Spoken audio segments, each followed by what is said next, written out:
Assalamualaikum warahmatullahi wabarakatuh. Hai Sobat PPG, jumpa kembali bersama kami kelompok 5 dalam podcast Refleksi Pendidikan. Semoga semuanya selalu dalam keadaan sehat walafiat.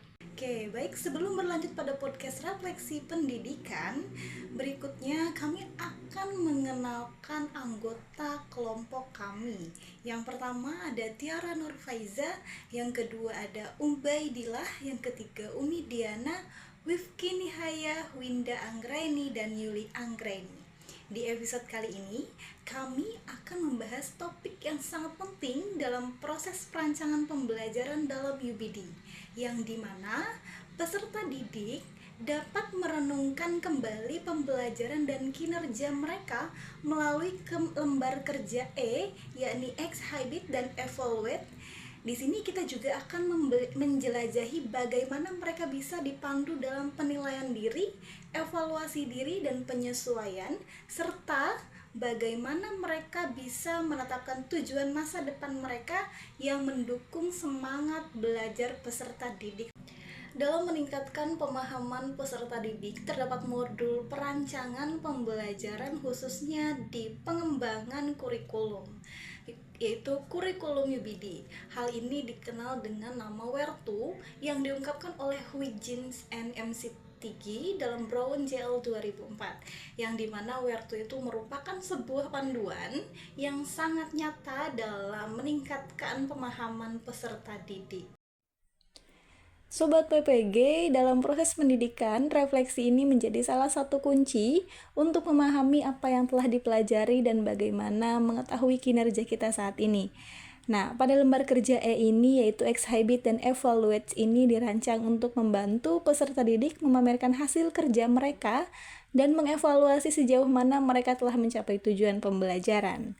Nah, tentunya pada podcast kali ini saya tidak lagi sendiri. Saat ini saya sudah ditemani oleh rekan saya, yaitu Kak Yuli Anggraini sebagai narasumber kita. Nah, Kak Yuli, pada lembar kerja E ini, yaitu Exhibit dan Evaluate ini terdapat beberapa pertanyaan yang nantinya akan kita bahas dalam podcast selanjutnya. Kak Yuli, kita masuk ke pertanyaan yang pertama ya. Nah, pertanyaan yang pertama ini, bagaimana ya caranya peserta didik dibimbing dalam penilaian diri, evaluasi diri, dan penyesuaian? Nah, itu untuk pertanyaan yang pertama. Kak Yuli, silahkan untuk dijawab sesuai dengan apa yang Kak Yuli tahu. Baik, terima kasih untuk Kakak Umi atas pertanyaannya. Pertanyaan yang sangat bagus ya teman-teman semuanya. Saya jadi deg-degan nih jawabnya nih, takut salah. Gimana dong? Baik, karena saya disini sebagai narasumber ya, tentunya saya harus bisa berbagi atau sharing dengan teman-teman semuanya, dengan Kakak Umi juga. Baik, langsung saja ya, mungkin saya jawab pertanyaan dari Kakak Umi. Tadi kan pertanyaannya bagaimana caranya peserta didik itu dibimbing dalam penilaian diri, evaluasi diri, dan juga penyesuaian. Nah, karena kan dalam kegiatan belajar mengajar tentunya ada berbagai penilaian, kemudian juga evaluasi dan penyesuaian diri. Nah, untuk penilaian diri di sini, penilaian diri ini merupakan salah satu teknik penilaian dengan cara meminta peserta didik untuk mengemukakan kelebihan dan juga kekurangan dirinya dalam konteks pencapaian kompetensi. Nah, sedangkan instrumen atau alat yang sering digunakan oleh guru yang digunakan berupa lembar penilaian diri. Nah, cara ini dapat digunakan nih untuk mengetahui kompetensi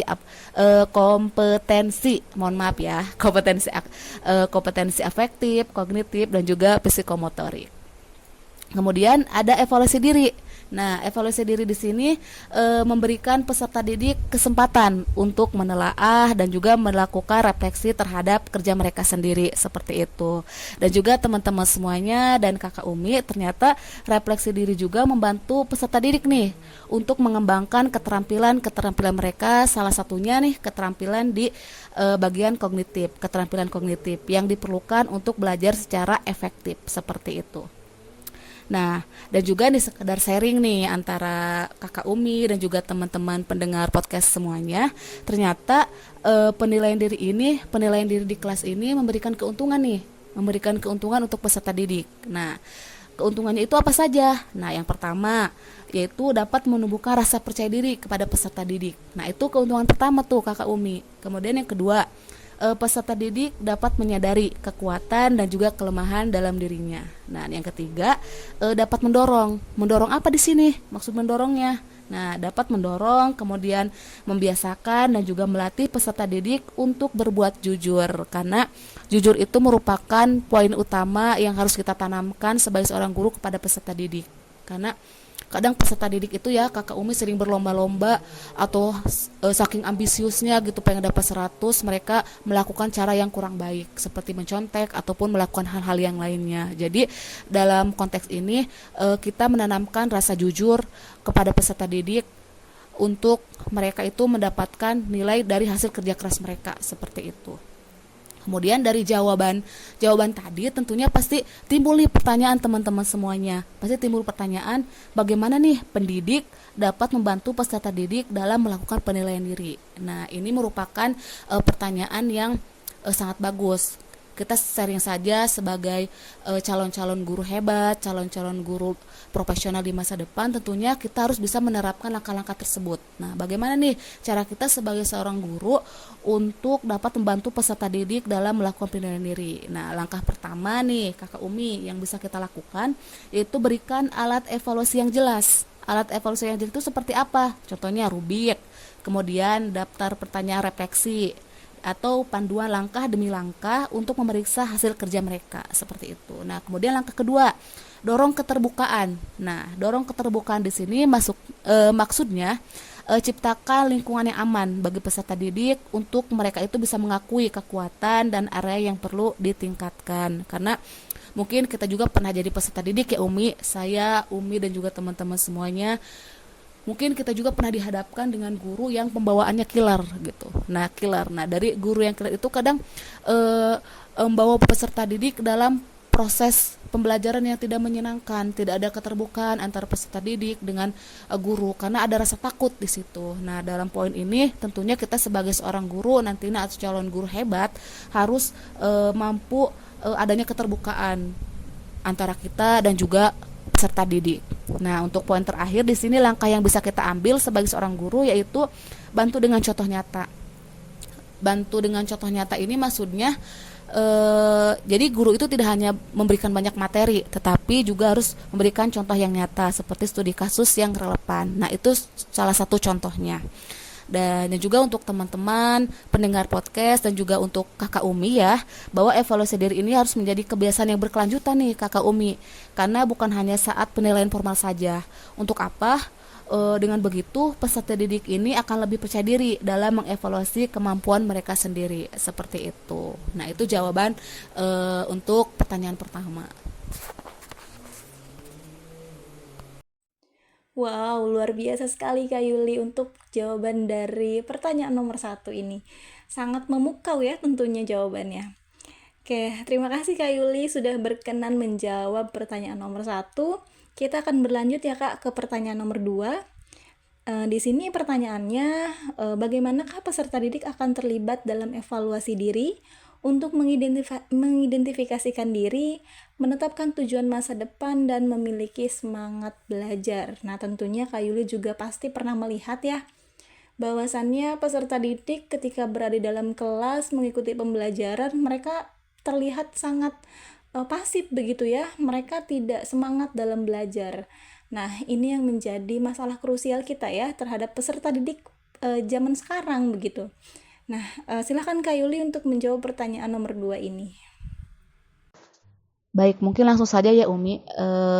Pertanyaan tadi mungkin teman-teman semuanya bisa kita kaitkan juga nih dalam kehidupan kita sehari-hari. Karena kan di sini teman-teman pastinya sudah terjun langsung ke lapangan sebagai seorang guru, mengajar, mengetahui nih karakteristik peserta didik zaman sekarang itu seperti apa gitu kan, karena dalam kenyataannya kan mungkin Kakak Umi juga mengalami gitu ya, dimana anak-anak sekarang itu lebih menyepelekan yang namanya evaluasi di akhir atau penilaian diri. Contohnya saat kita memberikan tugas, anak-anak suka mengundur-undur waktu untuk pengumpulan tugas. Kemudian pada saat ulangan harian ataupun ulangan di akhir gitu, anak-anak jarang belajar, kemudian juga jarang mementingkan nilai gitu kan. Yang penting mereka selesai dan juga saya naik kelas seperti itu. Itulah yang ditanamkan dalam pikiran peserta didik sekarang. Nah, dalam konteks ini tentunya nih guru berperan penting dalam meningkatkan pemahaman peserta didik tentang pentingnya evaluasi diri dan juga penilaian diri. Dengan cara seperti apa? Guru memberikan pemahaman lebih atau mendalam kepada peserta didik tentang pentingnya penilaian dan juga evaluasi diri. Hal ini dapat memberikan wawasan dan juga pengetahuan nih kepada peserta didik bahwa evaluasi itu bukan hal yang sepele. Karena kan kita tahu tadi sudah dijelaskan bahwa peserta didik itu menganggap sepele yang namanya evaluasi di akhir ataupun penilaian diri.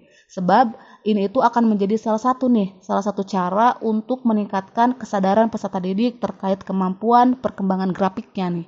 Grafik nilai si peserta didik ini naik atau turun. Kemudian juga menentukan juga naik atau tidaknya nih peserta didik, naik kelas atau tidaknya peserta didik. Kemudian juga lulus atau tidak lulusnya peserta didik. Dengan mengetahui tujuannya nih, dengan guru memberitahu atau memberikan pendalaman lebih terkait evaluasi diri dan juga tujuan dari evaluasi diri dan penilaian diri, mereka ini akan sadar nih bahwa ternyata penilaian diri dan juga evaluasi diri ini sangat penting dan juga menguntungkan untuk peserta didik itu sendiri, seperti itu. Dan juga bagaimana kita sebagai seorang guru atau sebagai seorang pendidik nih teman-teman semuanya agar dapat membimbing peserta didik dalam proses ini, seperti itu kan. Pas itu yang menjadi beban untuk kita sebagai seorang pendidik, seperti itu. Nah, caranya di sini yang pertama itu identifikasi pencapaian dan hambatan dari peserta didik. Jadi ajak peserta didik untuk melihat kembali pencapaian mereka serta tantangan yang mereka hadapi sebelumnya, seperti itu. Kemudian yang kedua, tetapkan tujuan SMART. Nah, tujuan SMART di sini maksudnya pastikan tujuan mereka itu spesifik, terukur, kemudian dapat dicapai, dan relevan dan memiliki batas waktu. Dan yang ketiga, berikan dukungan dan panduan. Nah, ini peran guru sangat penting di sini nih, Kakak Umi. Jadi, guru itu memberikan dukungan dan panduan kepada peserta didik dengan cara diskusikan nih langkah-langkah konkret yang bisa peserta didik ambil untuk mencapai tujuan tersebut. Nah, proses ini tidak hanya membangun semangat belajar nih, tetapi juga memberikan arah yang jelas untuk perjalanan mereka selanjutnya, seperti itu. Jadi, jawabannya kurang lebih guru ini di sini harus memberikan pemahaman yang lebih dan juga memberikan tujuan edukasi kepada peserta didik tentang pentingnya evaluasi diri dan juga penilaian diri, seperti itu. Wow, terima kasih Kak Yulis sudah berkenan menjawab pertanyaan nomor 2. Pertanyaan kedua ini sangat krusial dan Kak Yuli menjawab pertanyaan nomor 2 ini dengan sangat luar biasa. Jawaban yang begitu tepat ya menurut saya. Luar biasa, terima kasih Kak atas jawaban dari pertanyaannya. Oke Kak, langsung saja ya kita sambung ke pertanyaan nomor 3. Nah, di sini pertanyaan nomor 3 Kak, dijelaskan bagaimana peserta didik akan dibantu untuk melihat diri, apa yang telah mereka pelajari, dan apa yang membutuhkan untuk penyempurnaan lebih lanjut. Nah, pertanyaan nomor 3 ini lebih berfokus kepada evaluasi Kak, atau refleksi akhir dari peserta didik tersebut. Oke, baik Kak, silahkan untuk dijawab pertanyaan terakhir ini Kak ya, pertanyaan terakhir dari podcast kita kali ini. Oke, silahkan Kak untuk dijawab. Baik, tidak terasa ya ternyata ini sudah masuk pertanyaan terakhir dari Kakak Umi gitu. Saking asiknya ngobrol dengan Kakak Umi terkait topik ini, jadi ternyata ini sudah masuk pertanyaan terakhir gitu. Oke, jadi langsung saja saya jawab pertanyaan terakhir dari Kakak Umi ini. Mungkin dari pertanyaan ini dapat saya jawab bahwa di poin ini itu peran guru itu sangat penting gitu kan. Dimana pendidik dapat membantu peserta didik dalam penyempurnaan lebih lanjut nih terhadap evaluasi diri yang ada pada diri peserta didik, seperti itu. Kemudian bagaimana sih cara pendidik dapat membantu dalam hal ini nih? Ini merupakan suatu sharing dengan teman-teman juga atau sekedar memberikan informasi, karena kan suatu saat nanti kita bakal terjun langsung nih menjadi guru, sesungguhnya guru-guru profesional yang terakhir dari PPG Prajabatan, seperti itu. Nah, mungkin cara yang pertama atau hal yang pertama yang bisa dilakukan oleh guru yaitu yang pertama, ajukan pertanyaan reflektif Seperti apa contohnya? Nah, contohnya apa yang sudah mereka pahami. Nah, kemudian apa yang masih membingungkan. Nah, dan juga apa langkah berikutnya. Nah, itu merupakan pertanyaan reflektif. Kemudian yang kedua, berikan umpan balik yang konstruktif. Nah, umpan balik konstruktif ini seperti apa? Contohnya fokus pada penguatan atau fokus pada kekuatan peserta didik dan berikan saran spesifik untuk peningkatannya. Nah, itu. Dan yang ketiga, dorong tindakan lanjut. Nah, dorong tindakan lanjut di sini maksudnya diskusikan nih bagaimana si peserta didik ini atau mereka bisa mengembangkan keterampilan atau pengetahuan lebih jauh, baik melalui sumber belajar tambahan, proyek ataupun pembelajaran mandiri seperti itu. Kemudian bagaimana sih usaha guru atau tenaga pendidik jika peserta didik ini belum sepenuhnya mencapai keberhasilan dalam menerima pembelajaran di kelas gitu kan, karena kan di kelas pastinya peserta didik itu tidak semuanya memiliki kemampuan yang mumpuni. Nah, biasanya ada yang hebat, ada yang sedang, ada yang biasa saja. Nah, dalam konteks ini biasanya guru itu harus melakukan beberapa hal. Yang pertama itu mengulang kembali materi yang sebelumnya telah diajarkan kepada peserta didik. Nah, seperti itu. Yang kedua, memberikan tugas kepada peserta didik untuk mempelajari materi bagaimana yang belum mereka pahami. Seperti itu. Kemudian yang ketiga, memberikan saran dan motivasi kepada peserta didik untuk lebih aktif dalam kegiatan pembelajaran dan juga masalah yang dihadapi peserta didik. Seperti itu. Oke, baik Kak Yuli. Tidak terasa ya, 3 pertanyaan sudah dijawab dengan sangat baik oleh Kak Yuli. Oke, baik. Saya ucapkan terima kasih kepada Kak Yuli atas kesempatannya untuk hadir dalam podcast Refleksi Pendidikan kali ini. Mudah-mudahan apa yang disampaikan oleh Kak Yuli dapat bermanfaat untuk kita semua, khususnya kita para calon guru hebat, Kak. Terima kasih, Kak. Nih yang diundang perdana di podcast perdananya Kakak Umi tentunya ada rasa sangat bahagia seperti itu, apalagi bisa sharing dengan Kakak Umi, dengan teman-teman pendengar podcast lainnya terkait topik yang benar-benar sangat menarik menurut saya seperti itu, dimana topiknya itu tentang penilaian diri dan evaluasi diri. Tentunya ini akan memberikan pemahaman dan juga menambah informasi kepada pendengar, kepada semuanya juga terkait penilaian diri dan juga evaluasi diri, karena kan ini kan kita sebagai calon guru atau guru di masa depan yang luar biasa atau guru-guru profesional, tentunya ini nantinya tidak akan jauh dari peran kita sebagai seorang guru seperti itu. Dan jika selama podcast tadi berlangsung ada penyampaian kata saya yang kurang gitu atau informasi saya yang salah, saya minta dimaafkan kepada teman-teman podcast semuanya, karena sejatinya kesempurnaan itu hanya milik lagu Rizky Febian seperti itu. Oke, baik Sobat PPG, refleksi, penilaian diri, dan evaluasi bukan hanya kegiatan tambahan, tetapi merupakan bagian integral dari proses pembelajaran, yang dimana dengan membimbing peserta didik dalam proses ini kita tidak hanya membantu mereka memahami apa yang telah dipelajari, tetapi juga mempersiapkan mereka untuk menjadi pembelajar yang mandiri dan percaya diri. Oke, baik, sampai di sini dulu episode kita kali ini. Terima kasih sudah mendengarkan podcast Refleksi Pendidikan kita. Jangan lupa untuk terus merenungkan perjalanan belajar Anda sendiri. Sampai jumpa di episode selanjutnya. Terima kasih.